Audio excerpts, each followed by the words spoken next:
চট্টগ্রামের ঐতিহ্যবাহী শিক্ষা প্রতিষ্ঠান পটিয়া উপজেলার কচুয়াই ইউনিয়নের চক্রশালা কৃষি উচ্চ বিদ্যালয়ের প্রধান শিক্ষক মুহাম্মদ নাসির উদ্দিন শিক্ষা সপ্তাহ ২০২৬ গুণী শ্রেষ্ঠ প্রধান শিক্ষক নির্বাচিত হওয়ায় ফুলেল শুভেচ্ছা জানিয়ে সংবর্ধনা প্রদান করেছে শিক্ষক সমিতির নেতৃবৃন্দ।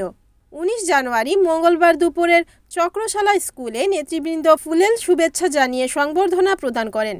এ সময় উপস্থিত ছিলেন বাংলাদেশ শিক্ষক সমিতি পটিয়া উপজেলার সহসভাপতি, আশিয়া উচ্চ বিদ্যালয়ের প্রধান শিক্ষক আব্দুল জলিল, সাধারণ সম্পাদক অরুণ কুমার মিত্র, দক্ষিণ জেলার সাংস্কৃতিক সম্পাদক সমরকান্তি বিশ্বাস, পটিয়া উপজেলার যুগ্ম সম্পাদক পীযূষ কুমার দে, তৃষ্ণা বড়ুয়া, মোহাম্মদ রিয়াদ, দুলাল কান্তি চৌধুরী, মিজানুর রহমান, রুবেল, কানুন রশিদ প্রমুখ।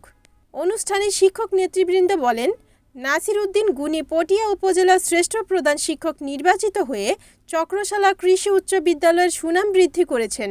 গুণী শিক্ষকরা সমাজ বিনির্মাণে গুরুত্বপূর্ণ ভূমিকা পালন করেন, কারণ তারা শুধু জ্ঞানই দেন না, বরং শিক্ষার্থীদের মধ্যে নৈতিকতা, মানবিক মূল্যবোধ ও সুপ্ত প্রতিভা বিকাশ করে তারা ভালো মানুষ ও যোগ্য নাগরিক হিসেবে গড়ে তোলেন।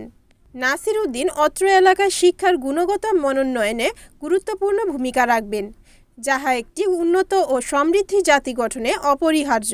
শিক্ষকরা হলেন জ্ঞানের উৎস এবং সমাজের আয়না, যারা কুসংস্কার দূর করে আলোকিত সমাজ গঠনের প্রধান নিয়ামক শক্তি হিসেবে কাজ করেন।